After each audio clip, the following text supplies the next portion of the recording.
Hello guys, welcome to your channel MBA वाला। CAT in November very close to us now। और इस समय हम लोग दौड़ पड़ते हैं PYQs देखने के लिए, पुराने पेपर्स देखने के लिए। आइडियली करना भी चाहिए। तो 2017 से 2022 तक के पेपर, लास्ट 5-6 ईयर्स के पेपर आपके लिए सबसे ज़्यादा इंपॉर्टेंट हो जाते हैं। इन्हें बिना करे जाना कैट के पेपर में इट इज़ लाइक अ सिन। तो ये पाप मैं तो आपसे होने दूंगा नहीं।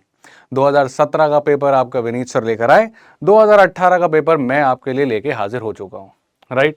पर ये वीडियो उन लोगों को ही ज्यादा कनेक्ट कर पाएगी जिन्होंने बेसिक कर रखा है, फाउंडेशन कर रखी है, जो तैयारी ढंग से कर रहे थे, या फिर जिन्होंने तैयारी अभी जस्ट स्टार्ट करी है पर उनके बेसिक्स क्लियर हैं, राइट। उनकी मैथ्स अच्छी है, right. I will be just talking about maths as I am the quant faculty और मैं क्वांट का केयर करने वाला हूं अभी यहाँ पे, right.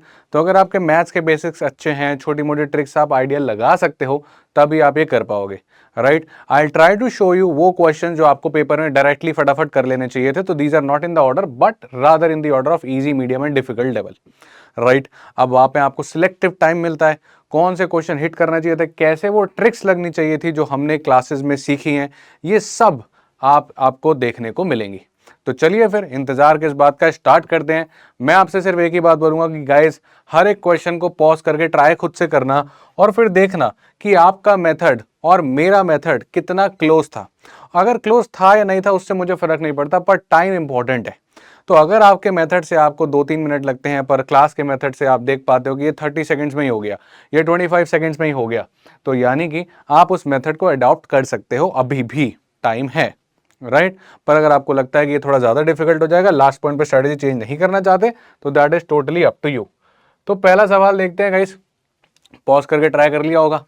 Late ABCD be a rectangle inscribed in a circle of radius 3, यानी एक सर्कल है और उसके अंदर एक रेक्टेंगल है, इसका रेडियस है 13। रेडियस 13 मतलब ऑफ कोर्स इसका डायमीटर हो गया 26, करेक्ट। अब which one of the following pairs can represent the length and breadth. अब साइड्स पूछ रहा है क्या हो सकती है भाई, बड़ी सीधी सी बात है। अगर डायगोनल रेक्टेंगल की 26 हो गई, सर डायगोनल कैसे होगा, ये तो डायमीटर था, रेक्टेंगल की डायगोनल ही क्योंकि आपको कैसे पता, बेटा बड़ी सीधी सी बात है भाई, ये रेक्टेंगल है यानी कि ये 90 डिग्री होगा। एंड हम जानते हैं कि angle on the semi circle 90 होता है, यानी पक्का ये डायगोनल जो थी वो सेंटर से पास करी होगी और ये डायमीटर बना होगा। अब तो गेम खत्म है, वो आपसे लेंथ और ब्रेथ पूछ रहा है। अगर आपको पाइथागोरस ट्रिपलेट याद है तो काम बन जाएगा। 25 और 10 और 26, इसके साथ तीसरी साइड 26 लगाओ, इसके साथ लगाओ, इसके साथ लगाओ, देखो किसके साथ पॉसिबल है। पाइथागोरस थ्योरम लगा के चेक करना है, आराम से चेक कर सकते हो। इसका स्क्वायर इक्वल्स टू इसका प्लस इसका, सेट हो गया तो ये पॉसिबल है, सेट हो गया तो पॉसिबल है, नहीं सेट हुआ तो उसको हटाओ। बट द आइडिया इज कि हमको पाइथागोरस ट्रिपलेट्स का आइडिया है, अगर है तो गेम खत्म। मेरे को तो पता है कि यार ये 26-13 की टेबल में आता है। एक पाइथागोरस ट्रिपलेट होता था 5, 12 और 13, डबल करूंगा तो कितना होगा 10, 24 और 26। ये पॉसिबल है कि ऐसा कुछ ऑप्शन में है क्या, 10, 24 और 26? यस, ये रहा, that means this is the right answer, right. यानी आपका जो राइट एंगल ट्रायंगल बनने वाला था उसकी साइड सी 10, 24 एंड 26। 26 बन जा रहा था आपका डायमीटर, जो कि रेक्टेंगल की बन जा रहा था डायगोनल। बची हुई दो साइड हो गई 10 and 24। That easy in the paper. If I would have not been explaining you, I would have done this question in 15 seconds. 10 second reading में जाते, सॉल्व करने तो 5 सेकंड में हो जाता। बस you need to remember this particular Pythagoras triplet. तो जो छोटे छोटे आपने क्लासेस में याद करे हैं उनको देख के जाना, काम कभी कभी काफी आसान हो जाएगा। एक और ज्योमेट्री के सवाल पे चलते हैं गाइस। पढ़ो क्वेश्चन, पॉज करके ट्राई कर लो। कह रहा है एक सर्कल है, दो parallel chords on the same side. याद रखना इसका दूसरा वाला पार्ट भी हमने क्लासेस में किया है कि जब दो पैरेलल कॉर्ड्स हो ना अपोजिट साइड होती हैं, यहाँ पर सेम साइड हो गई। ये दोनों क्वेश्चन एकदम टिप्स होने चाहिए, डायरेक्ट आ जाते कभी कभी। डायमीटर ठीक है, have length 4 centimetre and 6 centimetre, 4 centimetre की और 6 सेंटीमीटर की, यानी आधी हो गई 2 और ये हो गई 3। अगर मैंने ये सेंटर से यहाँ पे आपके परपेंडिकुलर गिराया होता तो, राइट। ये प्रॉपर्टी हमें आती होगी कि perpendicular from the centre to the chord bisects the chord, बहुत बढ़िया। और इनके बीच का जो डिस्टेंस है दैट इज 1, यानी कि इसको पकड़ लेते हैं 1, इसको पकड़ लेते हैं x, बहुत बढ़िया। Then the square of the radius of the circle is, तो r स्क्वायर निकालना है। आप जानते हो कि ये कॉर्ड वाले क्वेश्चंस में जहां पे परपेंडिकुलर में ड्रॉप कर दिया, कॉर्ड की बात हो रही है, जानते हो मैं क्या करने वाला हूँ, क्या करने वाला हूँ सर, क्या करने वाले हो? अरे वही तो पूछ रहा हूँ क्या करने वाला हूँ भाई। सीधा सीधा पाइथागोरस थ्योरम और गेम खत्म। यहां से एक राइट एंगल ट्रायंगल बना लो। इस राइट एंगल ट्रायंगल की बात करी तो क्या आ गया अपने पास, ये हो गया अपने पास आर। तो अपने पास एक इक्वेशन आ गई आर स्क्वायर इक्वल्स टू कितना हो गया, एक्स स्क्वायर प्लस 3 का स्क्वायर यानी कि 9। करेक्ट। ऐसे ही अब ये बना लो अपना रेडियस एक और, राइट, कलर बदल लेते हैं भैया। ये आ गया एक और रेडियस, राइट, ये भी कितना हो गया आर।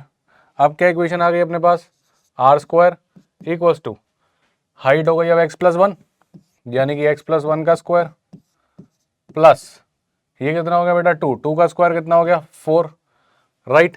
सब्ट्रैक्ट करते हैं, आर कट जाएगा आसानी से। अपने आप कैलकुलेशन बेटा अपने आप करो, अब आप उस स्टेज में हो कि कैलकुलेशन खुद से कर सकते हो, राइट। ये आर स्क्वायर तो कट गया, इधर से एक्स स्क्वायर कट गया होगा, बचा होगा -2x -1, इधर से आ गया +5, इधर तो पड़ा है 0। करेक्ट। इसको इधर ले जाते हैं, ये हो गया 2x equals to 5 - 1 that is 4, x आ गया 2। सर x तो निकालना नहीं था, निकालना तो अपने को r था, तो निकाल लो बेटा, x की वैल्यू यहाँ 2 डाल दो, हवा में करना। ये x की वैल्यू 2 डाली यहाँ पे, 2 स्क्वायर 4, 4 + 9 13, तो r स्क्वायर कितना आ गया 13। हमें क्या चाहिए, स्क्वायर ऑफ द रेडियस यानी 13, आंसर खत्म। 4 lines 5 lines. The idea is कि कैट के पेपर में भी आपको आसान क्वेश्चन मिलेंगे, सारे नहीं। कुल मिला के ऐसे 30 सेकंड्स के अंदर होने वाले क्वेश्चन आपको 4 से 5 मिलते हैं, राइट। या फिर अगर आपकी किस्मत खराब है, वो वाला स्लॉट थोड़ा डिफिकल्ट है, तब भी 2 से 3 तो ऐसे सवाल मिल जाते हैं जो अंडर 30 सेकंड्स हो जाते हैं। अब प्रॉब्लम यह है कि हम लोग ना एक बुरी आदत के शिकार हैं कि हम हमेशा ऑर्डर से चलते हैं, जितनी भी प्लानिंग हम कर लें, पर पेपर में क्या होता है, हम ऑर्डर से चलना शुरू कर देते हैं, राइट। ऑर्डर से चलने का मतलब पहले क्वेश्चन 1 लगाते हो, फिर क्वेश्चन 2, फिर क्वेश्चन 3, फिर क्वेश्चन 4। यही गलती कर रहे हो। तुम्हें ऑर्डर में चलना बहुत जरूरी है, वरना तुम हो सकता है कि जब तक 14-15 क्वेश्चन तक पहुंचे, तब तक जाते जाते क्या हुआ कि आपका टाइम खत्म हो गया और लास्ट के 7 क्वेश्चन आप देख नहीं पाए, और वो जो लास्ट के 7 क्वेश्चन नहीं देख पाए, वहीं पे वो क्वेश्चन प्लेस्ड हुए जो अंडर 30 सेकंड्स हो सकते थे। तो अब आपने पीछे 3 मिनट वाला क्वेश्चन किया, नंबर पूरे 3 मिले, पर लास्ट का 30 सेकंड वाला छोड़ दिए 2। शायद उस एक क्वेश्चन को करने की बजाय वो 2 क्वेश्चन कर सकते थे, राइट, जहां 3 नंबर का नुकसान हो गया। इसलिए it is very important to attempt. अब of course this is very difficult, right. मेरे लिए बोलना आसान है, पेपर में मेरे लिए करना आसान है, पर तुम लोगों से करवाना मेरे लिए डिफिकल्ट है। बिकॉज आपको भी समझना पड़ेगा, मॉक्स में अप्लाई करके देखना पड़ेगा, कैट के जब पुराने पेपर को एज मॉक्स लगाओगे उसमें ट्राई करके देखना पड़ेगा, right. We have to hunt this question, वो ही डिटरमाइन करने वाला है हमारी परसेंटाइल 95 आएगी, 97 आएगी, या 99 आएगी, या 99 से ऊपर जाते जाते तक 100 भी आ सकती है। समझ रहे हो? So we have to hunt for these questions, right? We have to hunt. We have to start understanding how to hunt these questions, right? We have to have that knowledge कि हाँ यार ये क्वेश्चन होता है 30 second के अंदर वाला। Opposite side भी आ जाती है ना कॉर्ड, तब भी होता है। ठीक है, करें आपने क्लास में। आ जाओ भाई, आगे बढ़ते हैं। ठीक है, let's go to another question. तो 2 ज्योमेट्री, एक और क्वेश्चन हमारे पास आया, दिस इज नाउ परसेंटेज। ठीक है, अब एक लाइन में इक्वेशन बनाना सीख चुके हो आप लोग, राइट। अब आप इतना टाइम नहीं ले सकते कि एक एक लाइन पढ़ रहे हो और फिर सोच रहे हो फिर इक्वेशन बना रहे हो। देखो भैया क्या कह रहा है, ये एग्जामिनेशन में मैक्सिमम पॉसिबल मार्क्स जो हैं वो n है, where the passing marks is 45% of n। ठीक है, तो पासिंग मार्क्स कितने हो गए बेटा, पासिंग मार्क्स हो गए 45% ऑफ n। परफेक्ट। एक कैंडिडेट के 36 मार्क्स आए but falls short of the passing marks by 68%, right. मतलब ये पासिंग मार्क्स थे, पकड़ लेते हैं, राइट। तो यहां तक हो गया 100% ऑफ पासिंग मार्क्स। एक कैंडिडेट के कितने नंबर आए, 36 नंबर आए, मान लेते हैं यहां कहीं 36 नंबर लिखा होगा, फिर भी ये पासिंग मार्क्स से 68% शॉर्ट रह गया, राइट। यानी कि पासिंग मार्क्स से कितने परसेंट ला पाया, ये 32% ऑफ पासिंग मार्क्स ले पाया। सीधी सी बात है, लॉजिक समझो। अगर मैं किसी चीज से 68% पीछे रह गया हूं तो मैं उस चीज के 32% तक अटेन कर चुका हूं।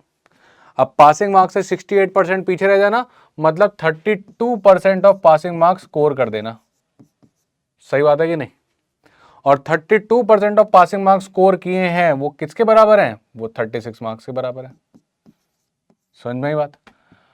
अब बोल सकता था ये कि भाई इसने पासिंग मार्क्स के 32% मार्क्स अटेन करें, पर उसने ऐसा नहीं बोला, खेला आपके साथ, कह रहा कि ना ना ना ना ना, पासिंग मार्क्स के 32% अटेन नहीं करे हैं, इसने आपको सीधा से आके बोला आप पासिंग मार्क्स से 68% पीछे रह गया है, तो 32% तक आ गया था, और वो किसके बराबर था, 36 के। यहाँ से पासिंग मार्क्स निकाल लेते हैं भाई, क्या हो जाएगा, ये हो जाएगा 32/100, तो 4 8 जा हो गया होगा, 4 9 जा हो गया होगा, और नीचे वाला 100 पड़ा हुआ होगा, देखो मैं हवा में करते जा रहा हूँ, तो परसेंटेज का जो 100 इधर जाएगा वो हो जाएगा 900, और ये आ जाएगा नीचे 8, तो पासिंग मार्क आ गया 900/8। आपको वहां पे गाइस कैलकुलेशन फास्ट करनी होती है, स्टेप्स कम लिखो, एक एक स्टेप भी कम लिखोगे तो एक एक सेकंड बचाओगे, राइट। अगर हर एक क्वेश्चन में एक एक सेकंड आप बचाने लग गए, 2-2 सेकंड आप बचाने लग गए, तो आपके पास कहीं ना कहीं मोटा मोटा 2 मिनट तक बच जाएगा, और अगर वो आपके पास 1-2 मिनट बच गया, गेम खत्म हो जाएगा, राइट। कभी 1 सेकंड बचाओगे, किसी क्वेश्चन में 5 सेकंड बचाओगे, किसी में 8 सेकंड बचाओगे, काम हो जाता है, ठीक है। तो अब यहाँ डाल देते हैं, पासिंग मार्क्स कितना है बेटा, 900/8 इक्वल्स टू 45% कितना हो गया, सुनो अब मेरी बात, मैं मन में कैसे कर रहा हूँ, 45/100, 5 से कटेगा 9/20, सीधा चिपकाओ इसको 9/20 इंटू n, राइट। 9 से ये हो गया 100, ये हो गया 4 2 जा, 4 5 जा, ये हो गया 250 जा, n की वैल्यू आ गई कितनी, 250, करेक्ट। तो n कहां से कहां तक हो गया, 243 से 252, very good, and you are done. एक क्वेश्चन की और समाप्ति, 3 क्वेश्चन खत्म हो चुके हैं, and we have got 9 marks already.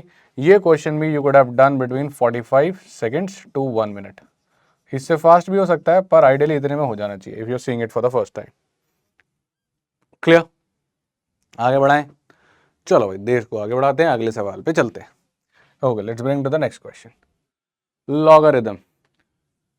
ऐसे लॉन्ग फॉर्मेट्स वाले लॉगरिथम मैंने आपको डायरेक्ट करने सिखाए हैं, ठीक है। 2 मौके मिलेंगे, सीधा निकालूंगा मैं आंसर, देखो क्या होता होगा, इसकी पावर ये होती होगी, ये वाला लॉग खत्म हो जाता होगा, यानी ये 2 की पावर 3 बना, और ये नंबर मेरे लिए हो चुका है 8, करेक्ट, और ये वाला लॉग जो है खत्म, राइट। अब ये 5 इधर जाता होगा, सब्ट्रैक्ट होता होगा, ये बन गया मेरे लिए 8 - 5 यानी कि 3, ये 5 खत्म। अब ये 3 की पावर 3 होता होगा, दैट इज 27, ये आ गया 27। इतना फास्ट हो जाना चाहिए हमको अब तक, तो we are standing in the last 2 months और लास्ट 40 डेज रादर। हाँ, अगर ये आज पहला दिन होता, जनवरी होता, अगस्त भी होता, तो मैं इसको पूरा सॉल्व कर रहा होता, but right now not, because आज मेरा वीडियो का लाने का मोटिव ये नहीं है कि मैं यहाँ पे डिटेल सॉल्यूशन बताऊँ। यहाँ पे अगर मैं डिटेल सिलेशन लिखने लग जाऊंगा ना, तुम वही अडेप्ट कर लोगे, पेपर में भी वही लिख रहे होगे, सबकॉन्शियस माइंड वही लिखवा रहा होगा, और उससे क्या होगा, टाइम खराब होगा। अब यहाँ पे मैंने ये करके ना कम से कम नहीं तो अपने 10 सेकंड बचा लिए, और एक क्वेश्चन में 10 सेकंड बचा लेना बहुत बड़ी बात है, समझ रहे बात, क्योंकि अगर ऐसे मेरे को 6 क्वेश्चन में मिल गए तो मैंने 1 मिनट बचा लिया। अब मैं अपने कंप्यूटर से 1 मिनट आ गया हूँ, यानी लगभग एक क्वेश्चन आ गया हूँ, यानी 3 नंबर आ गया हूँ। आप जानते हो 3 नंबर कितना मोटिव है। दोबारा देखो मैं इसको कैसे करने वाला हूँ, इधर की बात करते हैं। 5 की पावर 3 हुआ होगा कितना, 125, 3 हटाओ, ये हटाओ, 4a + 12, ए कितना आ चुका था, 27, तो 4a कितना हो चुका है मेरे लिए, 108, 108 और 12 120, 120 इधर जाके माइनस होगा, ये बन जाएगा 5, ये 120 हटाऊं। अब ये 2 की पावर 5 कितना हो गया बेटा, 32, बी आ गया 32। समझ रहे हो कैलकुलेशंस कैसे हो रही है मन में, 32 + 27 ही तो पूछ रहा है, that is 59, game over. But you have to trust yourself, you have to trust your calculations, you have to have that practice, you have to have the knowledge about yourself कि can you handle such things or not। अगर लगता है नहीं तो जाओ normal तरीके से, right, एक एक स्टेप करके लिखते रहो। पर मैं एक नॉर्मल बच्चे से, इवन एक अच्छे बच्चे से जिसको लॉगरिथम सब कुछ आता है, उससे 20 to 25 सेकंड्स आगे निकल चुका हूँ इस क्वेश्चन के बाद ही, बिकॉज जहां पे इस क्वेश्चन करने में उसको एटलीस्ट 45 to 50 सेकंड्स लगेगा, मैंने इस क्वेश्चन को 10 सेकंड में निपटाना है। देख सकते हो आपके सामने किया मैंने, राइट, क्लियर, डन, आगे बढ़ाते हैं, चलो। Okay, try out this question. ये एक अच्छा क्वेश्चन आया था, अगर इसको सही डायरेक्शन से गए तो आसान, गलत डायरेक्शन से गए तो 2-3 मिनट में फंस जाओगे। अगर आपने सोचा कि ये तो कुछ नहीं है, सीधा पी की वैल्यू यहाँ डाल देते हैं, हो गया काम, चक्कर पड़ जाएगा यार लंबा। सोचो, पहले तो ये 81 जो है 3 की पावर 4 लिखा हुआ है, इसको छोटा किया जा सकता है, तो वो तो मैं करके देखूंगा कि क्या हो रहा है। तो मैंने कहा ये हो गया log 12, 81 को लिखा 3 की पावर 4, 4 को पीछे ले आए, यहाँ तक पहुँच गए, ये वैल्यू हो गई पी की, समझ गए, राइट। हुआ क्या होगा, ये जो आपका 4 है, राइट, जो मैंने यहाँ पे डायरेक्ट लिख दिया है, ये यहाँ पे 81 बना होगा 3 की पावर 4, और ये यहाँ पीछे कूदा होगा जिसको मैंने 4 लिख दिया और यहाँ से हटा दिया, समझ गए अब, ठीक है। देखो, the idea is again this class is for the people who have already done a lot of things, right. ये कोई अगस्त नहीं चल रहा है, we are already down to the end. मैं चाहता हूँ अगर आज आप यहाँ पे 1 घंटे पे आए तो मैक्सिमम यूटिलाइज करके जाओ, राइट। तो यहाँ तक पहुँच गए। अब देखो ये 4p मैंने कहा यार एक काम करते हैं, अगर इसको थोड़ा सा दिमाग लगाएं तो log 3/12 बन जाएगा p/4। यही कैच है इस क्वेश्चन में, ट्रिक यही थी। सर ये तो p/4 बन गया, वहां तो ऐसा कुछ है नहीं। अब देख बेटा मैं क्या खेल खेलने वाला हूँ। ये नंबर जो है ना, ये सिर्फ और सिर्फ कोइंसिडेंस नहीं हुआ है कि यहाँ 4 और p दिया गया है, यहाँ भी 4 और p, दिमाग लगाने के लिए दिया गया है। देखो बेटा 3 लिखा हुआ है, करेक्ट। इस पूरी जगह से ना 4 कॉमन ले लो, जैसे ही 4 कॉमन ले लोगे क्या बचेगा 1, माइनस इससे भी 4 निकाला तो p/4 बन जाएगा। चमकता है, राइट। और अगर ये चमकने में मुश्किल होती है तो एक काम करो, कॉमन वॉमन आपको नहीं समझ में आता तो आप डिवाइड कर दो ऊपर नीचे 4 से, ठीक। इसको 4 से डिवाइड करो क्या बनेगा 1, इसको 4 से डिवाइड करो क्या बनेगा p/4। नीचे भी करना पड़ेगा, इसको 1 से करोगे 1, इसको 4 से डिवाइड करो क्या हो जाएगा p/4। अपने को p नहीं चाहिए था, अपने को p/4 चाहिए था, तो 4 से डिवाइड करो ऊपर नीचे, हो गया काम। अब p/4 की वैल्यू डालना आसान है क्योंकि p गंदा था 81 12, p/4 आसान है 3 और 12 छोटे छोटे नंबर। अब देखो 3, अब माइनस p/4 की जगह मैं क्या लिखने वाला हूं log 3/12 चलेगा। अपॉन में इसकी जगह क्या लिखने वाला हूं मैं प्लस log, ये कितना होगा बेटा p/4 3/12। जिसने भी ढंग से पढ़ाई करी है वो जानता है कि मैं 1 को क्या लिखने वाला हूं, राइट। अब नॉर्मल इंटीजर तो इनके साथ प्लस माइनस होगा नहीं, लॉग ही होगा, ताकि प्रॉपर्टी लगा पाए log m/n या log m+n वाली।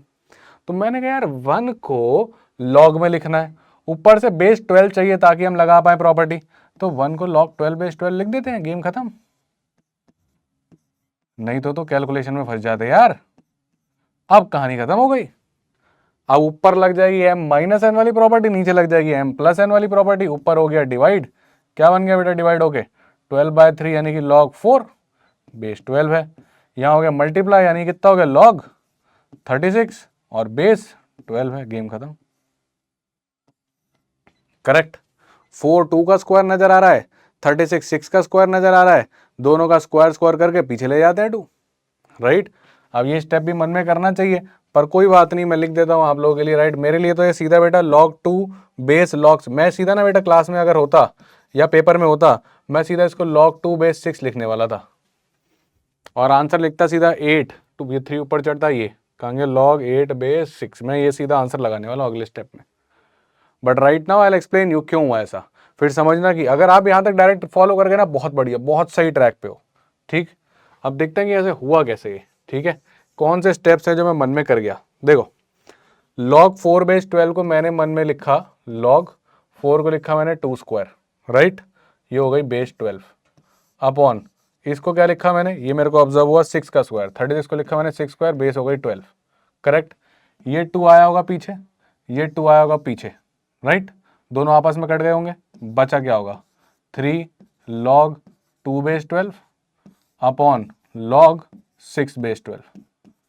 अब बेस चेंज थ्योरम, दोनों की बेस सेम है तो हटा दूं और डायरेक्ट क्या लिख दूं इसको 3 log 2/6, समझ गए। अब ये सारे स्टेप में खा गया था मन में, इनफैक्ट इसको भी मैंने सीधा डायरेक्ट क्या लिख दिया था log 2 की पावर, ये इसके ऊपर चढ़ गई होगी और ये हो गया होगा 8/6, तो आई वॉज डायरेक्ट हेयर। इन 3 स्टेप को आपको लिखने में ही कम से कम 15 सेकंड 10 सेकंड लग जाएंगे, इजंट इट। बचा गया मैं दोबारा, हर एक क्वेश्चन में 5-5 10-10 सेकंड दूसरों से बचा पा रहा हूँ, तभी तो कर पा रहा हूँ। टाइम तो मेरे को भी 40 मिनट मिल रहा है, आपको भी 40 मिनट मिल रहा है। And the right questions to choose. Now this was a little good one. An ideal person जो p/4 ही नहीं बनाता उसका क्वेश्चन ये 2 मिनट तक चले जाता है, जो p/4 बना लेता है उसका क्वेश्चन भी ये 90 to 100 सेकंड्स तक जाता है, 20 सेकंड ये भी बचा लेता है। और जिसकी कैलकुलेशन फास्ट है वो इसको 75 to 80 सेकंड में खत्म कर देगा। आप देखो कि इसके और इसके बीच में कितना डिफरेंस आ गया, यही खेल है। तभी कुछ लोगों को लग रहा है 40 मिनट बहुत कम है, कुछ लोगों को लग रहा है बहुत है ये तो। चलो फिर आओ देखें। तो अब ये क्वेश्चन है if x is a positive quantity, एक और लॉग का सवाल है ना। चलो इसको देखते हैं भाई क्या करना है इसमें। हमने इस तरह के क्वेश्चन देख रखे हैं जहाँ पे एक और एक्सपोनेंट होता है और एक और लॉगरिथमिक चीज डाल देता है आपके एक्सपोनेंट में। इन क्वेश्चंस को करने का स्टैंडर्ड तरीका है कि सबसे पहले आपने एक ही काम करना है कि दोनों तरफ लॉग ले लो। जैसे ही आप दोनों तरफ लॉग लोगे आपका आधा काम तो खत्म हो जाएगा। चलो लेते हैं फिर। यहाँ मैंने लिया लॉग, ये हो गया 2 की पावर x। इस साइड मैंने लिया लॉग, ये हो गया लॉग 3 की पावर, ये पूरी कहानी आ गई आपकी लॉग 2 बेस 5। राइट, इसको थोड़ा सा सही करके लिख देता हूं मैं ताकि आपको देखने में कन्फ्यूजन ना हो। तो लॉग 3 और इसकी पावर लॉग 2 बेस 5। अब ये आप जानते हो कि जो यहाँ पावर होती है पूरी पीछे आ जाती है, ये x उड़ के पीछे चलेगा, ये पूरी टर्म उड़ के पीछे चलेगी। हम कहाँ पहुंच जाएंगे, x log 2 पे, और यहाँ से ये पूरा पीछे आ जाएगा। इस पे बेस चेंज थ्योरम भी हाथों हाथ लगा देते हैं। ये log 2 बेस 5 क्या बन जाएगा, log 2 अपॉन log 5, और ये हो गया log 3। तो ये स्टैंडर्ड तरीके का क्वेश्चन है जहाँ पे आपको दोनों तरफ log लगाना है। काफ़ी सारे बच्चों ने ऐसे क्वेश्चन बहुत बार मल्टीपल बार प्रैक्टिस में किए होते हैं। हमने क्लास में भी ऐसे 3-4 क्वेश्चंस देखे हैं कि भाई log लो, पावर्स पीछे लाओ, बेस चेंज लगाओ, आधी चीज़ें कट जाती हैं। ये कट गया। इसी के साथ x के आगे हमारे पास log 3 अपॉन log 5 या फिर log 3 बाई 5। करेक्ट। अब ये तो भाई कतई ऑप्शन नहीं है, यहाँ 9 लिखा हुआ है, ये भी नहीं है, यहाँ 8 लिखा हुआ है, कहीं ना कहीं ये भी नहीं बनेगा। यहाँ बेस 3 लिखी हुई है, हमें बेस पे 5 चाहिए, तो है तो यही। पर फिर भी चेक कर लेते हैं कि ये ऐसा बनता भी है कि नहीं, तो ट्राई कर लेते हैं। ठीक है, चेक जरूर कर लेना, कभी कभी वो डबल गेम खेल जाता है, माइनस लगवा देता है। तो इसको तोड़ते हैं, 1 प्लस log 3 बेस 5, ठीक है, m बाय n वाली प्रॉपर्टी लगा रहा हूं, minus log 5 base 5। log 5 base 5 क्या बनेगा, 1 1, और ये -1 आपस में एक दूसरे को काट देंगे। कहाँ पहुंच गए हम, log 3 बेस 5। यही तो चाहिए था। अब log में एक्सपोनेंट में कभी कभी ऐसा हो जाता है कि आपका जो आंसर आ रहा है एग्जैक्ट ऑप्शन चॉइसेस से मैच ना करे, हल्का सा गेम खेल रखा उसने, तो वहां पे डर मत जाना। पता लगा अपने आंसर को चेक करे जा रहे हो कि हमने कोई गलती तो नहीं कर दी। नहीं यार, ये छोटे से 3 स्टेप में तुमने नहीं करी होगी गलती, ठीक है, तुमने नहीं करी होगी गलती। अपने ऊपर अब इतना ट्रस्ट रखना शुरू करो। राइट, एंड तक पहुंच गए हो। क्लियर। चलो भाई, तो ये सवाल भी खत्म हो गया, आगे बढ़ते हैं। Humans and robots work rate and time. अब अधिकतर लोग ना ऐसे क्वेश्चंस को देख के डरते हैं जहां पर मल्टीपल पीपल आने लग जाते हैं। क्यों? क्योंकि बस और बस एक आपके अंदर अंतर्गन में डर है कि इतने लोग, यार ये कैसे होगा। है कुछ नहीं। राइट, क्लास में करा भी है। आप लाइन पढ़ो यहाँ से, 15 ह्यूमंस और 5 रोबोट्स। ह्यूमंस की रेट में मान रहा हूँ h और रोबोट्स की मान रहा हूँ मैं r, तो 15h plus 5r equals to इनकी कंबाइंड रेट है। राइट, अब कंबाइंड रेट नहीं दिया पर इनके डेज दे रखे हैं। इनके डेज आपको दे रखे हैं कितने, 30 डेज। करेक्ट। अब यही काम जब 5 ह्यूमंस कर रहे हैं एंड 15 रोबोट्स कर रहे हैं तो कितना दे रखा है, तो दे रखा है 60 डेज। बहुत बढ़िया भाई साहब, 60 डेज दे दो। आप जानते हो जब मेरे को आप डेज दे देते हो इंडिविजुअली ऐसे करके, तो मैं वहां पे वर्क एज्यूम कर लेता हूं। कितना वर्क मानूंगा, इन दोनों का एलसीएम सीख रखा है, तो आपने कहा सर एलसीएम 60 हो गया। मैंने क्लासेस में सिखा भी रखा है कि अगर आपके मल्टीपल लोग हो जाएं तो वर्क में 1 जीरो एक्स्ट्रा लगा लेना। यार एज्यूम ही तो कर रहे हो, 60 की जगह 600 कर लेना। आंसर थोड़े से बेटर आते हैं, 1/20, 1/25, 1/40 टाइप के नंबर नहीं आते, नंबर थोड़े से अच्छे हो जाते हैं, तुम्हारे कैलकुलेशन आसान हो जाती है। अब जैसे ही तुमने वर्क 600 डे 30, यहाँ पे रेट कितनी आ गई, 600/30 यानी कि 20, बन गई इक्वेशन। यहाँ पे रेट कितनी आ गई, 600/60, 10, बन गई इक्वेशन। सॉल्व कर लो। इसको 5 से काटते हैं, ये कितना बन गया, 3h plus r equals to 4। इसको काटते हैं 5 से, क्या बन गया, h plus 3r equals to 5 से काटा कितना हो गया, 2। क्लियर। हमें क्या चाहिए, हमें h चाहिए। क्यों h चाहिए, how many days will 15 humans. Right, हमें क्या चाहिए, हमें h चाहिए। h निकाल लेते हैं, खत्म। एक बार h आ गया गेम निपट जाएगा। चले निकालें h निकालना है तो डायरेक्ट निकालते हैं। h हो गया, इसको छुपाते हैं, 1 इंटू 2 2 माइनस 4 इंटू 3 12, बाहर लिखा हुआ है एक minus. Right, cross multiplication method लगा रहा हूँ, अगर आपको नहीं आता नॉर्मली सॉल्व कर लो। 9 माइनस का 1 दैट इज, ये आपके पास आ गया 9 एंड 1 दैट इज 8। ठीक है, तो ये हो गया अपने पास 10/8 यानी कि 5/4 आ गया। h आ गया 5/4। आप चाहो तो नॉर्मली सॉल्व कर सकते हो, इसको 3 से मल्टीप्लाई करके एलिमिनेशन लगा लो। राइट, मैंने ऐसे कर दिया, मेरे को ऐसे फास्ट लग रहा था, डिपेंड्स आपको जैसे फास्ट लगता है। अब जब h 5/4 है तो हमें तो 15 ह्यूमंस चाहिए। हमें क्या चाहिए? 15 ह्यूमंस। तो हमारे लिए रेट कितनी हो गई? हमारे लिए रेट हो गई 15H, राइट। और H कितना है? 5/4, यानी हमारे पास कितनी रेट हो गई? 75/4। Now this is our rate, this is our work. हमसे टाइम ही तो पूछ रहा है, वर्क अपॉन रेट। तो 600 अपॉन 75/4, करेक्ट। 75 150, यानी कि 75 4 जा 300 होता है, 8 जा हो गया, 32 आंसर आ गया बेटा। इसको सॉल्व करोगे आराम से 32 आ जाएगा। कैलकुलेशन देखो खुद से करनी है, this is not the time जहाँ हम कैलकुलेशन करके दिखाएंगे, आपको फास्ट होनी चाहिए। 75 2 जा 150 होता है मुझे पता है, तो 8 जा 600 होता होगा, काम हो गया, 4 ऊपर चला गया, बन गया 8 4 जा 32। 32 पे टिक लगाओ, गेम को आगे बढ़ाओ। अगर आपको फास्ट लग रहा है तो गाइस समझो कि अभी हमको लेवल बढ़ाना भी पड़ेगा। कैट आ चुका है, अभी हम सितंबर, अगस्त, जुलाई ये सब पार करके आ चुके हैं। इन्हीं क्वेश्चंस को स्लोली देखना चाहते हो तो पीछे वीडियोस पड़ी हैं, आप होम पेज पे जाके यूट्यूब पे सर्च कर सकते हो। Work rate time Rahul Batla sir लिख दो, आ जाएंगी बहुत सारी। Work rate time Vineet Kankaria sir लिख दो, आ जाएंगी बहुत सारी। पर पॉइंट ये कि वहाँ पे आप आराम से देखना चाहते हो तो उस पर देख सकते हो, but right now it is not the point कि हम आराम से देखें, क्योंकि जितना ज़्यादा मैं यहाँ लिखना शुरू करूँगा उतना ज़्यादा आप पेपर में भी लिखोगे, ये मैं जानता हूँ अपने एक्सपीरियंस से। बच्चा जैसे देखता है अपने सर को लिखते हुए, वैसे ही जाके वो वहाँ पे लिखने लग जाता है। और अब मैं नहीं चाहता कि आप उस तरीके से लिखो वहाँ पे, क्योंकि टाइम जो है वो सीमित है। अब इतना टाइम आपके पास वहाँ पे नहीं होने वाला। ठीक, आगे बढ़े, चलो देखते हैं और कौन कौन से सवाल है हमारे पास। आओ भाई, f(x+2 = f(x+1) for all positive integers x and f11 91 f15 017 $. Okay, चलो देखते हैं इसको क्या कह रहा है। देखो आपने सीखा है क्लासेस में कि इस तरह के क्वेश्चन एक्चुअली फंक्शन से ज़्यादा एक सीरीज के हैं। अगर मैं x की जगह 1 मान लूँ तो ये कितना बन जाएगा f(1), ये कितना बन जाएगा 1 + 1 यानी कि f(2), ये कितना बन जाएगा 1 + 2 यानी कि f(3), राइट। अगर आपने x को 1 पकड़ा होता तो ऐसा बन जाता। अब इसको अगर मैं आपको कुछ ऐसा लिख के दिखाऊं कि मान लेते हैं f(1) लिखा होगा समथिंग, f(2) लिखा होगा समथिंग, f(3) लिखा होगा समथिंग, f(4) लिखा होगा समथिंग, तो हो क्या रहा है? नोटिस करो, जो f(3) है वो अपने ऊपर दोने वाले लोगों के सम के बराबर है। इन दोनों को, अगर ये a है ये b है तो ये a + b है, इजंट इट। ऐसे ही अगर आप x को 2 रखोगे तो ये बन जाएगा f(4) = f(2) + f(3), राइट। यानी f(4) क्या है? इन दोनों के बराबर है, यानी कि a + 2b के। यानी मैं फटाक से लिख तो सकता हूं कि यानी कोई भी फंक्शन लिखना है वो अपने ऊपर वाले दोनों के सम के बराबर है। सही बात है कि नहीं? यही ऑब्जर्व हो रहा है कि भाई x + 2 अपना पिछला वाला x + 1 और उसके पिछले वाला x उसके बराबर है। बस ये गेम है, ये समझ में आता तो गेम खत्म करो। हमें क्या निकालना है? f10। तो अपन f10 से शुरू करेंगे। कहां से शुरू करेंगे? अपन f10 से शुरू करेंगे। f10 को पकड़ लेते हैं, क्योंकि 10 है तो मैं t मान रहा हूं, ठीक है। f11 पता है क्या? पता है कितना है सर? 91। तो बेटा f12 कितना हो जाएगा बता? 91 + t, खत्म। ऐसे चलते रहो। सर कहां तक जाऊंगा? जो अगला दे रखा है, क्या दे रखा है? f15। f15 तक चलते रहते हैं, इक्वेट कर लेंगे। f13 कितना है बेटा?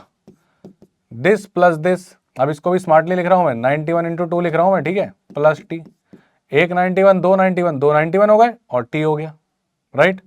f(14) मतलब दिस प्लस दिस, तो टी तो 2 होगा, इनको अलग रख लो। 91 कितने हैं मेरे पास? 2 यहां से मिले, 1 यहां से मिला, 3 91 हो गए। स्टाइल से, है ना, टाइम नहीं है, 91 से मल्टीप्लाई करे जा रहे हैं, टाइम खराब करे जा रहे हैं। f15 कितना हो गया बेटा? दिस प्लस दिस, कितने टी हो गए? 2t टी और 3t हो गए। 91 कितने हो गए बेटा? ये भी नाप लो, 3 2 5, राइट। तो 91 × 5 आ गया, खत्म। ये आ गया f(15), बन गई इक्वेशन। क्यों? क्योंकि f(15) दे रखा था। कितना दे रखा है f(15)? क्वेश्चन कह रहा है 617, निपटाओ। तो बेटा अपने पास आ गया 3t प्लस, अब कर लो 91 × 5, 5 × 5, 5 9 45, 455 = 617। सॉल्व कर लो, दो छोटी सी इक्वेशन है। 3t कितना आ गया बेटा? ये जाएगा 45 पे बनेगा 500, 145 पे 600, 155 और 7 162 बन रहा है। तो यहाँ से t आ गया 3 5 जा 15, 154 आंसर। तो 54 is your answer, that is it. तो इन पैटर्न्स को पहचानना, इस पे 2 या 3 PYQs और आए। कब? 2018 के बाद, यानी 2019 से लेके 2022 में ये पैटर्न अभी तक चल रहा है, मतलब ये फ्रेश पैटर्न है। तो हो सकता है 2023 में भी किसी ना किसी स्लॉट में देखने को मिल जाए।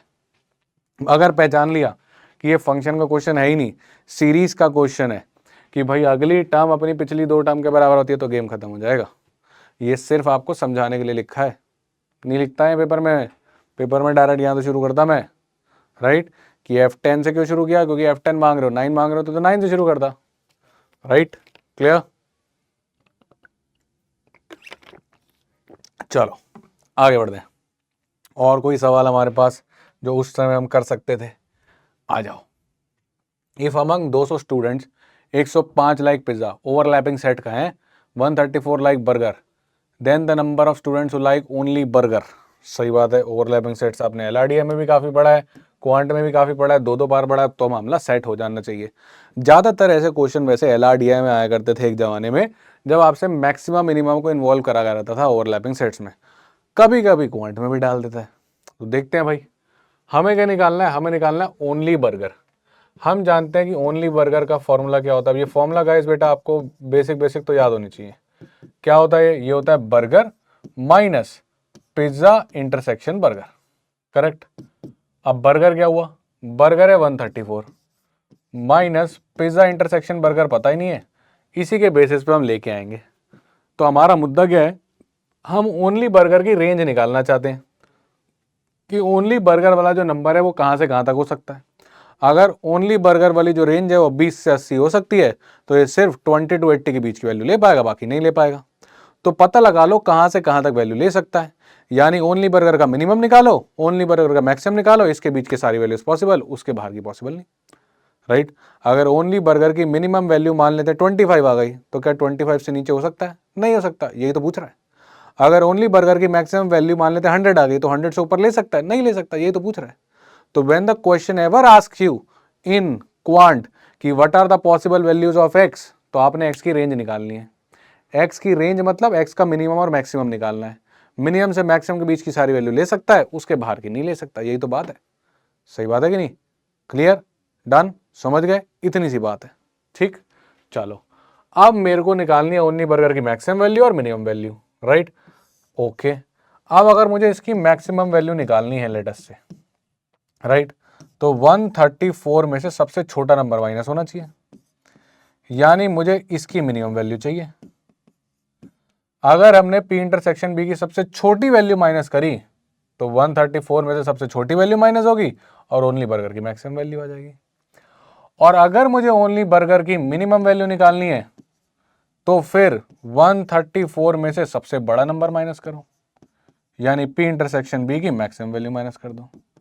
अगर तुमने पी इंटरसेक्शन की जो सबसे बड़ी वाली वैल्यू थी लेट अस से 100, वो माइनस कर दी, तो 134 में से सबसे बड़ा नंबर माइनस हो जाएगा लेट अस से 100, तो फिर इसकी मिनिमम वैल्यू यानी कि 34 अटेन हो जाएगी।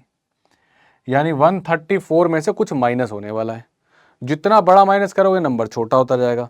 तो अगर तुम्हें इसकी मिनिमम वैल्यू निकालनी है तो 134 में सबसे बड़ा माइनस कर दो, और मैक्सिमम निकालनी है तो 134 में सबसे छोटा वैल्यू माइनस कर दो। यानी क्वेश्चन मुझे ओनली बर्गर का मैक्सिमम मिनिमम निकालना नहीं था, वो आके फंस गया है कि इंटरसेक्शन का मैक्सिमम मिनिमम निकाल के बताओ। समझ में आ रही है बात की नहीं आ रही। सवाल कुछ इस तरीके का हुआ है कि जो बी है वो 100 माइनस लेट अस से फॉर एग्जांपल ए है। अब इसकी मैक्सिमम मिनिमम वैल्यू किस पे डिफाइन कर रही है, ए पे डिफाइन कर रही है। अगर सबसे बड़ा ए माइनस करोगे तो सबसे छोटा भी मिलेगा, और इस तरह से सबसे छोटा ए माइनस करोगे तो सबसे बड़ा भी मिलेगा, यही कहानी हो रही है। तो मुद्दा आ गया है कि पी इंटरसेक्शन बी की मैक्सिमम और मिनिमम वैल्यू निकाल दो, और ये वैल्यू तो मैंने निकालना बच्चों को प्रो बना रखा है, इसको निकालने में वो 10 सेकंड से ऊपर नहीं लेते, राइट। मैक्सिमम वैल्यू क्या होती है, पिज्जा और बर्गर में जो छोटा है, कौन छोटा है, 105, तो मैक्सिमम वैल्यू 105 है, रटा हुआ है तुमने।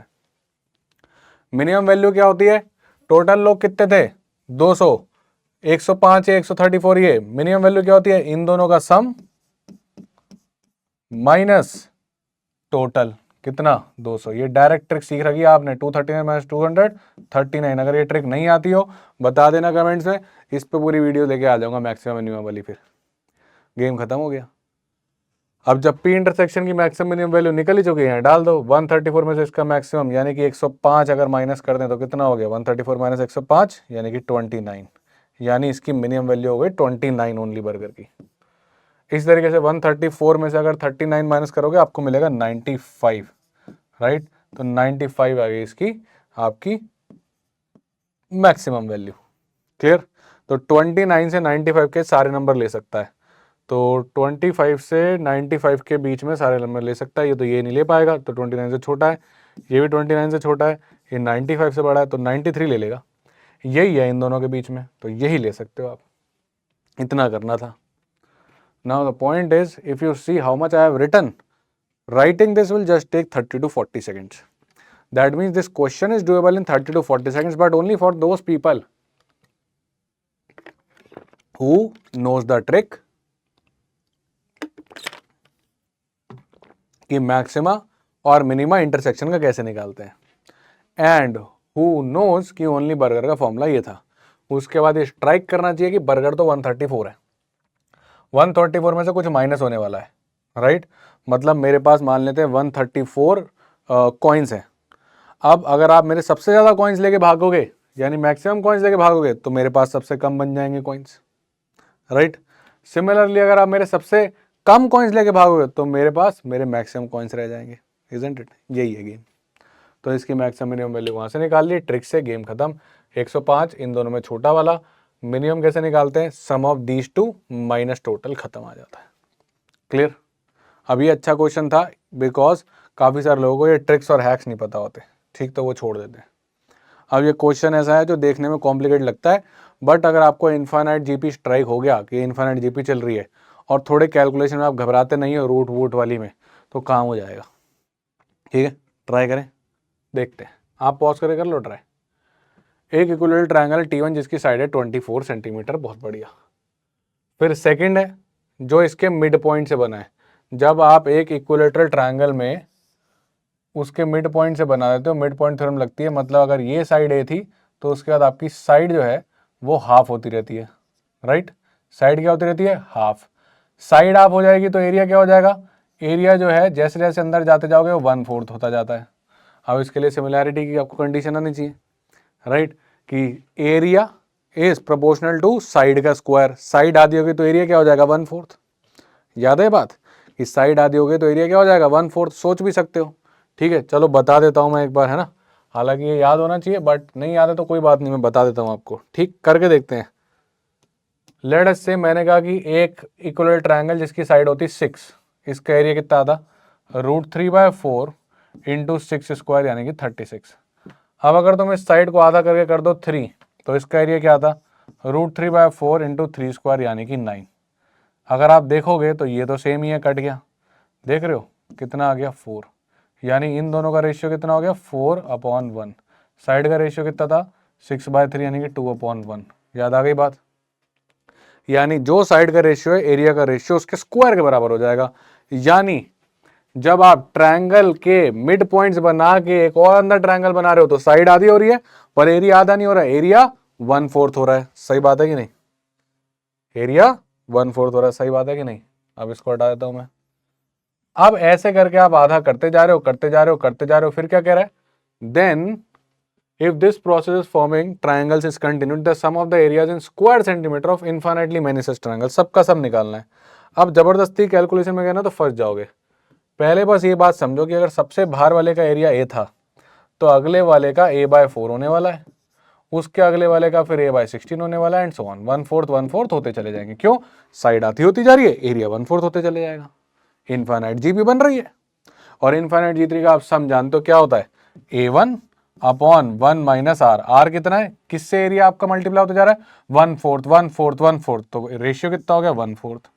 कॉमन r क्या होगा यहाँ से यहाँ तक जाने में, 1/4 ही तो हो गया r, राइट। कितना आ गया बेटा, 3/4, यानी आपका आंसर आ रहा है 4a/3। सिंपल। अब a की वैल्यू तो आपको आती है यार, a क्या आता है, सबसे बाहर वाला ट्रायंगल, तो 4/3 सबसे बाहर वाले ट्रायंगल का एरिया कितना होता है, √3/4 a स्क्वायर। साइड कितनी सबसे बाहर वाले ट्रायंगल की, 24 का स्क्वायर, यानी 24 इंटू 24 लिख देते, कैलकुलेशन आसान हो जाएगी। गेम खत्म, गेम खत्म हो गया भाई। इतना कॉम्प्लिकेट क्वेश्चन जो लग रहा था, 4 से 4 देखो कितनी प्यारी कैलकुलेशन, राइट। 3 8 जा 8 इंटू 24 32, 3 कैरी 192 √3, डन। अब अगर आप सबका एरिया लिख के आप जीपी बना के करते बड़ी डिफिकल्टी हो जाती। मान लेते हैं √3/4 इंटू 24 स्क्वायर कर रहे हैं, 576 √3/4 लिखा, फिर अगले वाले का आपने साइड मानी 12, फिर 12 के साथ √3/4 12 स्क्वायर लगा रहे हो, फिर आपको ऑब्जर्व ही नहीं हो रहा कि ये जीपी है, रेशियो में लगे हो तो फंस गए। अगर किसी ने भी ऐसा किया है तो आप समझ जाओ कि आपने क्या गलती करी है, right. The first mistake you did was you started calculating the exact areas, यही नहीं करना था। क्लियर? चले आगे। Okay, let's move ahead. Right, मैंने ए मान लिया, साइड आधी a/4, साइड आधी a/16, रेशियो 1/4 ऑब्वियस। साइड आधी करते जाओगे तो एरिया का रेशियो 1/4 होता जाएगा। ऐसे करते जाओगे, अगर आपके पेपर में ऐसा क्वेश्चन आ गया तो कॉमन रेशियो 1/4। साइड 1/3 करते जा रहे हो तो एरिया 1/9 होता जाएगा, कॉमन रेशियो 1/9। समझ गए? ऐसे कर लेना। चलो भाई, हाँ, मिक्सचर का सवाल ट्राई कर लो, ये बढ़िया मिक्सचर का सवाल है ना। ऐसा शायद हमने क्लास में हमने कवर भी नहीं किया था। अब यहाँ पे आपकी जो ट्रिक्स है ना सारी फेल हो जाती हैं। क्यों फेल हो जाती हैं? क्योंकि कुछ देता ही नहीं है। क्वेश्चन देखो क्या कह रहा है ना। क्वेश्चन देखो क्या कह रहा है। कह रहा है कि दो थे ए और बी, इनको मिक्स किया और 40 रुपीज़ पर बेचा। ठीक है, सेलिंग प्राइस तो यानी 40 है हर केस में। ठीक है, सेलिंग प्राइस कितना है? 140। प्रॉफिट हो रहा है 10% का, तो 40 तुम्हारा क्या था? एसपी, और प्रॉफिट हो रहा है तुम्हारा कितना? 10% का, यानी सीपी कितनी रही होगी? तुम समझ गए होगे, 1.1 सीपी इक्वल्स टू 40, सीपी रही होगी 40/1.1। ये तो चमकना चाहिए भाई। अब इतना तो एसपी सीपी पड़ा है ना। कहाँ से आ रहा है सर? नहीं समझ में आया तो बेटा एक बार समझा रहा हूँ, पर मिटो दूंगा तो सुन लो। पर इतनी सारी चीज़ें आनी चाहिए तुमको, ये चीज़ अगर भूल गए तो बेटा गड़बड़ है। सीखा है क्या हमने? अगर यहाँ सीपी होता 1.1, सीपी कितना हो जाता? 40, और सीपी कितना हो जाता? 40/1.1। पॉज करके बैक पे जाके देख लेना। क्लियर कैसे हुई कहानी? अभी हवा में होती है बेटा, ठीक, ये हवा में होती है, मैं डायरेक्ट लिख रहा हूँ। अब अगले वाले में हवा में लिखना तुम खुद ही, ठीक है। तो आपकी सीपी हो गई कितनी? 40/1.1। अब ए और बी जो आपने मिलाए थे, ये किस रेशियो में मिलाए थे? ये मिलाए थे आपने 3:2 के रेशियो में। ठीक है, ये ए था, ये बी था, इसको आपने 3:2 के रेशियो में मिलाया था, पर इनकी कितनी वैल्यू थी मालूम ही नहीं है। तो मिक्सचर एलिगेशन लगाऊं कैसे? हम तो ये कर देते थे ना कि इसको सब्ट्रैक्ट किया, फिर इसको डिफरेंस यहाँ पे लिख दिया, उसको रेशियो से कंपेयर करते, पर ये दे ही नहीं रखे तो लगाऊं कैसे? इनका तो रेशियो दिया, बस इनकी वैल्यूज दी नहीं। इनफैक्ट एक इक्वेशन और बना के दे दी कि अगर प्रॉफिट 5% होता, द प्रॉफिट इज 10%, ये कहानी पे, एंड द प्रॉफिट इज 5%। अब 5% तो आप जानते हो कि भाई सीपी आप कितनी हो जाएगी? 40/1.05, राइट, क्योंकि अगर प्रॉफिट 5% होता तो 40 होती तब भी, राइट। तो एसपी 40 है, जब 10% है तो सीपी 40/1.1 पड़ी होगी। एसपी 40 और प्रॉफिट 5% है तो सीपी 40/1.05 पड़ी होगी। वापस से इनकी वैल्यू नहीं दे रखी, पर रेशियो बताया कि इस बार जो रेशियो था वो 2:3 का था। ये है सवाल, पहले तो सवाल ही समझो। क्लियर है बात है कि नहीं? अब यहां पर भी मैं ये नहीं कर पाऊंगा this minus this and this minus this, क्योंकि ये वैल्यू ही नहीं पता। तो क्वेश्चन कह रहा है कि अगर ए और बी को 3:2 के रेशियो में मिलाया होता, राइट, तो आपको ये एसपी पे 10% प्रॉफिट हुआ होता। ये एसपी पे 10% का प्रॉफिट मतलब 40/1.1 का सीपी, और 40/1.1 सीपी कब पड़ रही है? जब 3:2 में मिला है। पर कह रहा है अगर तुम इसको 2:3 के रेशियो मिलाओगे तो 5% का प्रॉफिट होगा 40 बेचने पे, यानी 2:3 पे मिलाने के बाद सीपी जो है वो 40/1.05 हो जाएगी। अब एलिगेशन लगाएं कैसे भाई साहब? लग ही नहीं सकता, ये दोनों दे ही नहीं रखे, क्या डिफरेंस खेलूंगा? और माइनस का लिखने का एक्स और वाई मान के बहुत गड़बड़ हो जाएगी। तो इसका एक बेटर तरीका है, क्योंकि एसपी सीपी जो है जो तुमने निकाली है, एसपी 40 है दोनों केस में, उसके कारण सीपी में 40/40 सेम है। अब देखो मेरा गेम, मान लेते हैं इसका प्राइस ए रहा होता, इसका प्राइस बी रहा होता, इसका प्राइस ए रहा होता, इसका प्राइस बी रहा होता। स्टैंडर्ड तरीके से चलते हैं, फॉरगेट द ट्रिक्स। यहां से कितना प्राइस बना होता? हमारा बना होता, एवरेज ही तो हो रही है बेटा, 3A वेटेड एवरेज ही तो है, 3A plus 2B, this is the price we have paid for 5 kgs। इसके 3 किलो, इसके 2 किलो, तो 3A का पैसा यहाँ, 2B का पैसा यहाँ, डिवाइड बाय 5, यही तो एवरेज है ना। एक्चुअली मिक्सचर एलिगेशन होता क्या? वेटेड एवरेज ही तो होता है ना, V1 C1 plus V2 C2 upon V1 plus V2, और ये किसके बराबर है बेटा? 40/1.1 के, राइट। और यहां से क्या आ रहा है आपके पास? यहां से भी आपके पास वही कहानी आ रही, क्या आ रही है? 2A plus 3B upon 5 equals to 40/1.05। Sir ये क्यों किया? अब तुम मेरा जादू देखोगे कि हमने ऐसा किया क्यों। मैंने ऑब्जर्व किया कि इसका सम भी 5 है और इसका सम भी 5 है, यहाँ से खेल हो जाएगा। अगर मैं 1.1 को इधर ले जाऊँ तो मेरे पास बनेगा 3.3a प्लस 2.2b और ये हो जाएगा 40 इंटू 5 यानी कि 200। और इधर भी 200 क्रिएट करना बड़ा आसान है 40 इंटू 5, क्योंकि नंबर हर जगह सेम है, एसपी दोनों जगह सेम है, उसके कारण सीपी में 40 सेम आया। ये 5 और 5 भी सेम बनना है, तो मैंने इसको जब इधर गया तो मेरे पास कितना आ गया 2.1a plus 3.15b equals to 200। ये भी 200, ये भी 200, सीधा इसको इक्वेट करो, you will get the ratio. A by B तो निकालना है। अब देखो एक बार में आंसर आ जाएगा। इक्वेट करूं इसको और इसको, कितना हो गया बेटा 3.3a राइट प्लस कितना हो गया 2.2b इक्वल्स टू, यहां से कितना आया, यहां से आया अपने पास, थोड़ा सा इधर से लिखता हूं, स्पेस थोड़ी सी कम है अपने पास, यहां से अपने पास आया equals to 2.1a plus 3.15b। ठीक, अब ए वाले चीज को इधर लेके जाते हैं तो 3.3 में से 2.1 माइनस हो तो कितना आ गया 1.2 इक्वल्स टू, बी वाले को इधर लेके जाते हैं 3.1 में से 2.2 माइनस हुआ तो कितना आ गया 0.95b। अपने को क्या निकालना है, अपने को निकालना है the cost prices per KG of A and B are in the ratio. तो ए बाय बी का रेशियो तो निकालना है, बी इसके नीचे आया, यहाँ से ए बाय बी बन गया, ये 0.95 और ये हो गया आपका 95/120 यानी कि 519 जा और 524 जा, 19/24 answer. Now these are ones जहां पे आपको कैलकुलेशन करनी पड़ेगी राइट तो कुछ मीडियम वाले भी आप अटेम्प्ट कर सकते हो, पर पेपर में आप आइडियली इसको छोड़ देते चलेगा, मेरे को कोई प्रॉब्लम नहीं है। नया सा क्वेश्चन है, सबसे पहले तो इससे भिड़ना लाजमी नहीं है।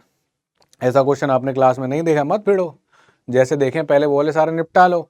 जब वो वाले सारे आप निपटा लेते तो उन वाले टॉपिक्स के साथ जाओ जिनके साथ आप ज़्यादा कंफर्टेबल हो। जो क्वेश्चंस आपने क्लास में नहीं करे उनमें से कौन सा टॉपिक चूज करना पाओगे पहले आप, वो जिनमें आप कंफर्टेबल हो। अगर आप मिक्सचर में कंफर्टेबल नहीं हो और उसमें एक ऐसा क्वेश्चन आ गया जो आपने क्लास में नहीं देखा तो मत करो, डायरेक्ट ट्रिक लगी नहीं रही है, इसमें टाइम लग जाएगा। And this is the fast test, और वो भी तभी हो पाएगा जब आप ऑब्जर्व कर लो कि यार दोनों जगह सीपी में 40-40 बन रहा है, इन दोनों का सम 5-5 है, तो मिक्सचर अगर मैं वेटेड एवरेज से जाऊंगा तो इधर डिनोमिनेटर सेम बनेगा क्योंकि सम सेम है।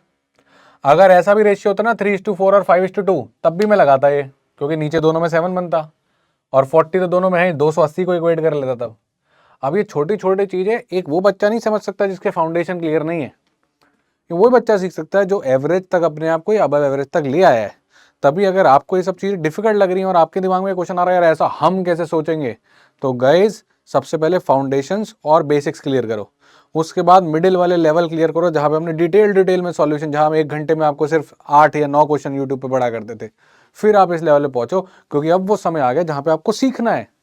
मैं इसलिए बता रहा हूं कि मेरे दिमाग में क्या थिंकिंग आई कि मैं यहां से गया, क्योंकि इन दोनों का सम सेम था, वेटेड एवरेज से नीचे वाला नंबर सेम आएगा और नंबर सेम आते ही क्रॉस मल्टीप्लाई होगा, ये 40-40 सेम है, इक्वेट हो जाएगा, इधर भी ए बी की टर्म में आ जाएगा, इधर भी ए की टर्म, फिर ए और बाई बी निकालना आसानी तो है, फिर क्या है 2 लाइनों में आ जाएगा उसके बाद।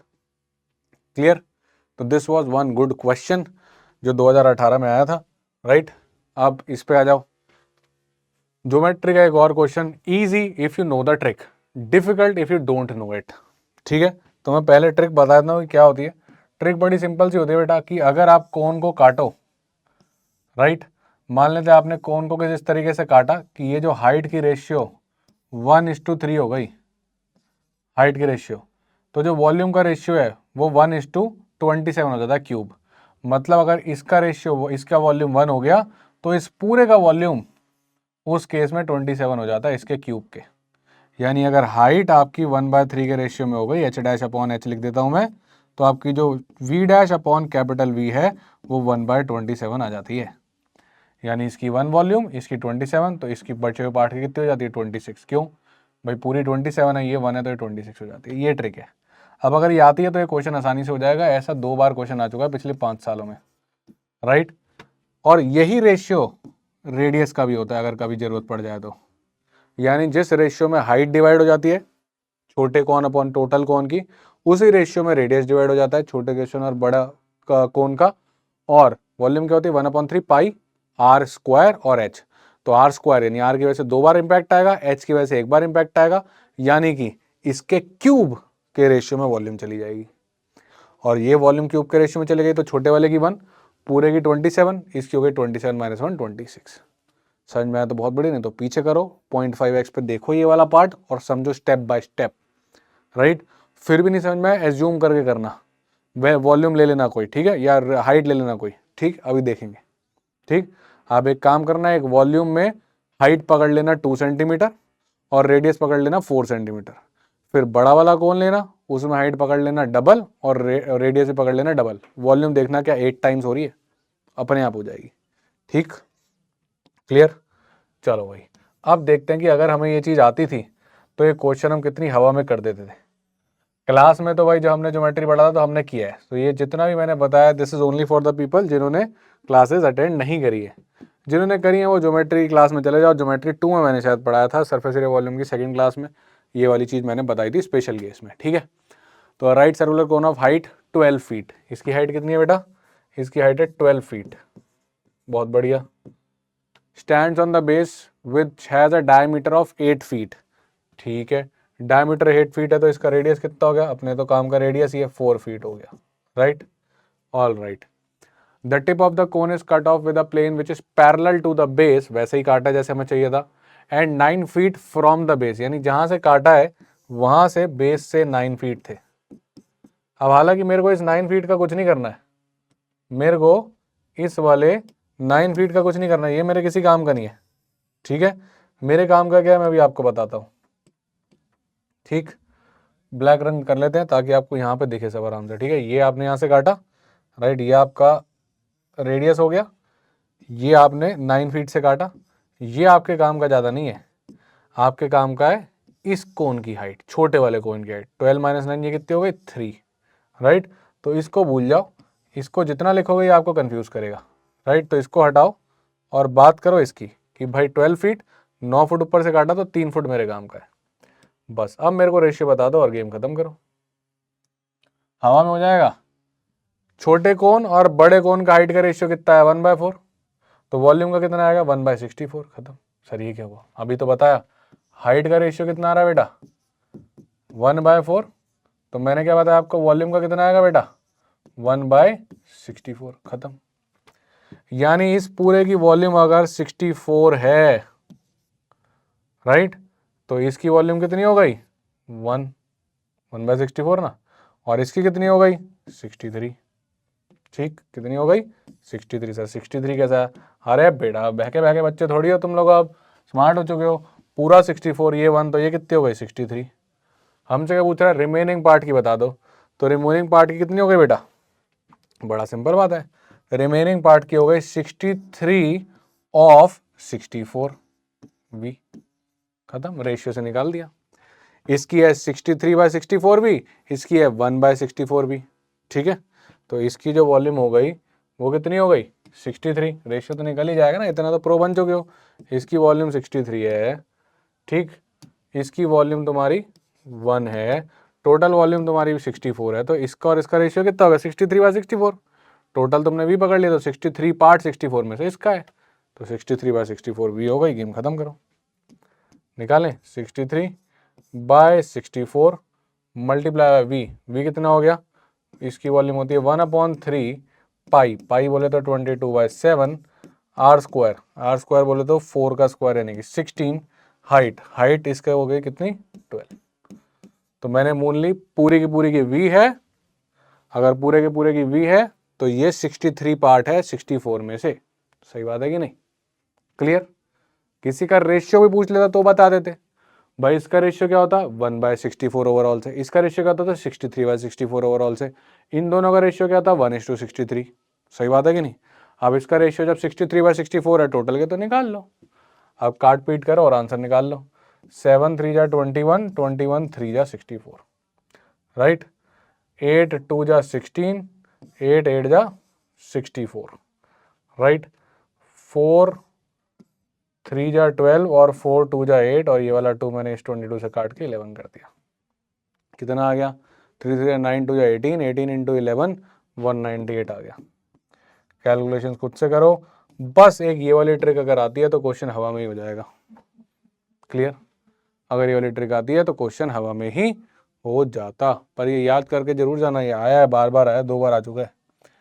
ठीक, चलो एक सवाल और देखते हैं भाई। ठीक है, एक आध और देखते हैं, इतने बना लेते तो बहुत नंबर हो जाते वैसे। कितने करने हमने, 14-15 कर ले, हो जाएगा अपना काम, बहुत है फिर तो। While multiplying 3 real numbers, Ashok took one of the numbers as 73 instead of 37. ठीक है, तो मान लेते हैं 2 नंबर्स थे x और y, और एक अशोक ने ले लिया 73, जबकि उसको लेना था 37। तो इन सब बातों के चक्कर में वो हमको एक नंबर बता चुका है कि 37 था और उसने 73 ले लिया गलती से। As a result the product went up by 720। तो अगर प्रोडक्ट आना चाहिए था p, तो अब प्रोडक्ट आ गया p प्लस 720। इसकी बेवकूफ़ी की वजह से इसने जो 37 को 73 लिख दिया। अब minimum possible values of sum of the squares of other two number, यानी X square plus Y square की मिनिमम वैल्यू पूछ रहे हो आप मेरे से। ठीक है, देखेंगे भाई, पहले इसको तो सॉल्व करते हैं। यहां से अपने पास मेरे ख्याल से p और एक्स वाई कुछ आ सकता है, डिवाइड कर लेते हैं। जैसे ही मैंने इसको डिवाइड किया, एक्स वाई कट जाएगा और काम थोड़ा सा बढ़िया हो जाएगा। तो लेट्स डिवाइड दिस। डिवाइड किया, ये दोनों भाई तो मारे गए। अपने पास आ गया 73p is equal to 37p plus, देखो मैं नहीं मल्टीप्लाई करने में टाइम खराब कर रहा है, इसको ऐसा लिख दूंगा मैं 37 इंटू 720। बाद में कट जाएगा, कटना होगा तो कौन कर रहा है अभी। ये इधर आएगा, कितना बन जाएगा, 36p बन जाएगा। ये हो गया 37 इंटू 720। गेम खत्म बेटा। 36 से इसको काटो, कितना आ गया, ये आ गया आपके पास 20, और 37 तो लिखा ही हुआ है, राइट। ऑल राइट, ओके, और ये हो गया अपने पास p। ठीक, तो जो प्रोडक्ट है अपने पास हो गया 37 इंटू 20, बहुत बढ़िया। ठीक है, प्रोडक्ट कितना हो गया अपने पास, 37 इंटू 20। मल्टीप्लाई करने में टाइम मत खराब करो। अपने को क्या निकालना है, x square plus Y square, तो हमें कहीं ना कहीं एक्स वाई में जाना है। चलते हैं।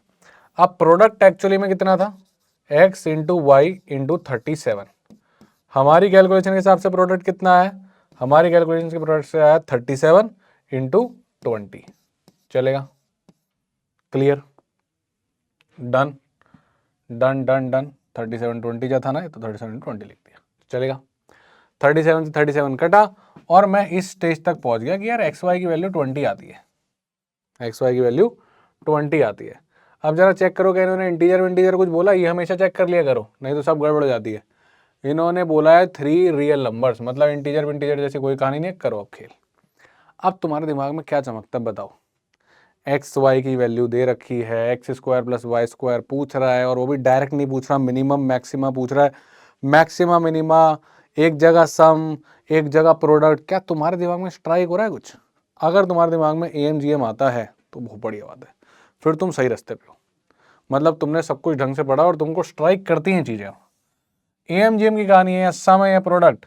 अब तुम बताओ मेरे को, X square plus Y square upon 2, ये हो गया अरिथमेटिक मीन एक्स स्क्वायर और वाई स्क्वायर का, is greater than equal to geometric mean. इन दोनों नंबर का ज्योमेट्रिक मीन कितना हो गया, एक्स स्क्वायर वाई स्क्वायर की पावर हाफ। यही तो सीखा है आपने। मैंने क्या किया, मैंने कहा यार 2 नंबर होते हैं एक्स स्क्वायर और वाई स्क्वायर, क्या ये 2 नंबर रियल है? क्या ये नंबर पॉजिटिव है? ऑब्वियसली है, स्क्वायर्स है, तो इन पे एमजीएम लगाओ। तो x square plus Y square upon 2 हो गया arithmetic mean, greater than equal to x square Y square की पावर हाफ हो गया ज्योमेट्रिक मीन। खत्म। X square plus Y square upon 2, इसको इधर ले जाते हैं, greater than equal to 2 times, ये कितना बन गया, एक्स वाई तो बन गया, पार कट गई। यानी कुछ भी कर लो, ये ग्रेटर देन इक्वल टू कितना आएगा, 40। जब ये 40 से तो बड़ा ही है कुछ भी करके, तो मिनिमम वैल्यू कितनी हो गई इसकी, 40। तो 40 आंसर। अब अगर AMGM ही नहीं आता तो ये अटेम्प्ट नहीं कर पाते। स्ट्राइक करना भी इंपॉर्टेंट है, ये तो सब कर लेते। यहाँ पे आके रुक जाता है सर, एक्स वाई 20 आगे क्या निकालूं, इक्वेशन ढूंढने में लग गए। कोई 5 4 रख रहा है, कोई 4 5 रख रहा है, और वहां से सोच रहा है सर मेरा तो नहीं आ रहा, सर है मेरा तो नहीं आ रहा, 41 मारा है मैं तो, 5 और 4 रख दिया। क्यों रख दिया 5 और 4, क्यों रख दिया 5 और 4, इजंट इट? समझ में ये बात की नहीं आई? अब अगर आप कभी ऐसे सिचुएशन में फंस जाओ, और मान लेते हैं टीटा क्वेश्चन है और तुक्का लगाना ही है, राइट, और तुक्का लगाना ही है और AMGM स्ट्राइक नहीं करना, याद रखना कि ये जो एक्स वाई इक्वल टू 20 और मिनिमम वैल्यू पूछ रहा है ना कहीं ये वैल्यू ना सिर्फ और सिर्फ कुछ क्रिटिकल केसेस पे आएगी। आप ना एक बार ये जरूर चेक करना कि मैं दोनों नंबर को बराबर कर दूं तो क्या, मैं दोनों नंबर को बराबर कर दूं तो क्या, ठीक है, तो मैक्सिमम टाइम्स आपको वैल्यू मिल जाती है मिनिमम या मैक्सिमम जो आपको चाहिए होती है। मतलब मेरे को अगर ये स्ट्राइक नहीं करता और मेरे को फंस गया हो, मेरे पास 15 सेकंड ही बचे हैं और मेरा नहीं कुछ तो मार्क करना है, टीटा है, नेगेटिव नहीं, क्या मार्क करूंगा? मैं मान लूंगा कि एक्स और वाई बराबर थे। अगर आप मान लेते कि एक्स और वाई बराबर थे तो क्या आता आपके पास? आपके पास आ जाता है एक्स स्क्वायर इक्वल टू 20, यानी एक्स इक्वल टू √20 और एक्स वाई को आपने बराबर माना यानी कि वाई। अब देखो जरा, अगर एक्स और वाई दोनों √20 के बराबर हैं तो एक्स स्क्वायर कितना हो गया? 20, वाई स्क्वायर कितना हो गया? 20, 20 प्लस 20 40, वही आंसर था। तो अगर फंस जाओ और तुक्का मारना ही पड़े तो याद रखना कि एम जी एम इनइक्वालिटी कब एग्जिस्ट करती है? जब वो नंबर जिन पे आप एम जी एम लगा रहे हो बराबर हो जाए। तो अगर ये नहीं लगा पा रहे वहां पे M G M, number equal मान के आंसर निकाल देना, पर तभी लिख कर ना जब टीटा वीटा वाला सवाल हो, नहीं तो उल्टा पुल्टा करके नेगेटिव मतलब मरते आना और मार दिया हमने, नेगेटिव आ गया। अगर एम जी एम स्ट्राइक नहीं करे, यहां तक पहुंच चुके हो, मिनिमम पूछ रहा है या मैक्सिमम पूछ रहा है, एक्सट्रीम्स केस पे ही आती है या मीन्स केस पे आती है, और ये क्वेश्चन मीन्स वाले केस का है। राइट, दोनों इक्वल माने, खत्म हो जाएगा। क्लियर? अब जब ये मान ही लिया है तो यहां से भी कर सकते थे, x square plus Y square कितना हो गया? √20 का स्क्वायर 20 प्लस √20 का स्क्वायर 20, दैट इज 40। यहां से भी आएगा, एम जी एम से भी आएगा। क्लियर? ऑल राइट, तो एक और सवाल देखते हैं भाई। ठीक है, तो सवाल क्या है इस बार? इस बार अपना सवाल है the number of integers x such that 0.25 this 2 की power x plus 2 is perfectly divisible by either 3 or 4। अभी सवाल आसान है पर देखने में कंफ्यूजिंग सा लगता है। कुछ नहीं है, 0.25 क्या लिखा हुआ 1/4, या फिर क्या लिखा हुआ 2 की पावर -2 इज लेस देन 2 की पावर x लेस देन 200। अब एक काम करते हैं, x की वैल्यू लिखनी शुरू करते हैं। 2 की पावर x 2 की पावर -2 से बड़ा होना चाहिए, तो x क्या हो गया? -1 से शुरू होगा, फिर 0 बड़ा है, 1 बड़ा है, 2 बड़ा है, 3 बड़ा है। चेक करते जाओ कि 200 से छोटे आ रहे हो ना। 2 की पावर 3 8, छोटे आ रहे हो।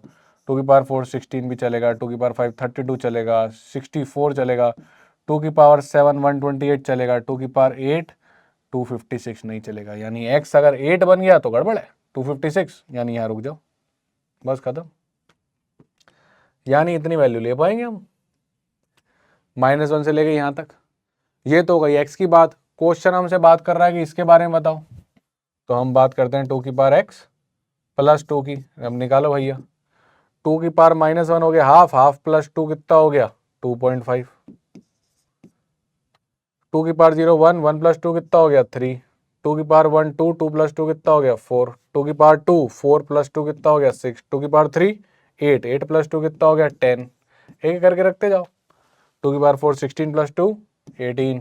2 की पावर 5 32 प्लस 2 34। 2 की power 6 64 plus 2 66।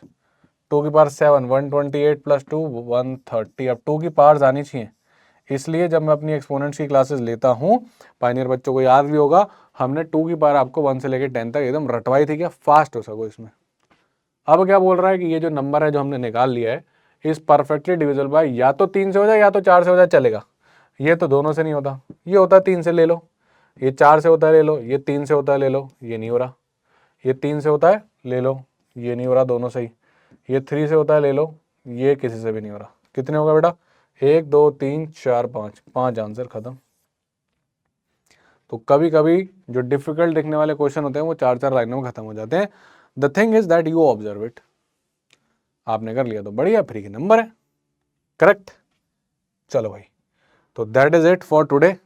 I hope you enjoyed the lecture. मजा आया होगा आपको, है ना? 2018 का स्लॉट 1 के वो क्वेश्चन जो आपको पेपर में करने चाहिए थे, कुछ इजी, कुछ मीडियम, कुछ हार्ड। ऑफ कोर्स ये मेरी थिंकिंग है, हो सकता है कि अगर आपको कोई और टॉपिक ज़्यादा अच्छे लगते हैं तो आप शायद अपने हिसाब से 1-2 क्वेश्चन इधर उधर कर लेते, राइट। अगर कोई क्वेश्चन जिसका सॉल्यूशन आप चाहते हो और इस वीडियो में ना मिला हो, बता देना, उसको कमेंट में जाके टाइप कर दो, उसको मैं अगली वीडियो में ले लूँगा, ठीक है। पर आइडियली ये अटेम्प्ट बनते थे मेरे हिसाब से, राइट, फ्रॉम एक लार्ज सैंपल साइज मैंने ये निकाल के लेके आया हूँ मैं जेनेरिक के लिए। पर हाँ, अगर किसी का मिक्सचर एलिगेशन खराब है, वो उससे थोड़ा सा डरता है, तो मिक्सचर एलिगेशन छोड़ सकता था। अब किसी को कोन की वाली ट्रिक नहीं आती तो वो कोन का वाला छोड़ सकता था, पर अगर वो ये छोड़ते तो उनको कोई डिफिकल्ट वाले बड़े क्वेश्चन उठाने पड़ते।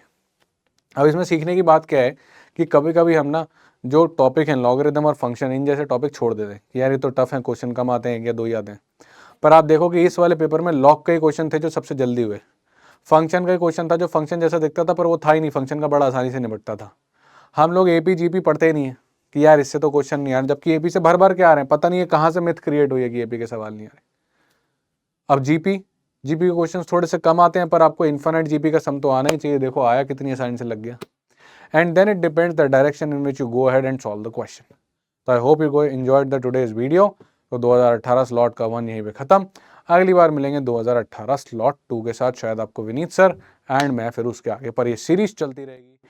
आप एंजॉय करते रहिए और बताते रहिए कि कौन सा पेपर आप पहले लाना चाहते हैं।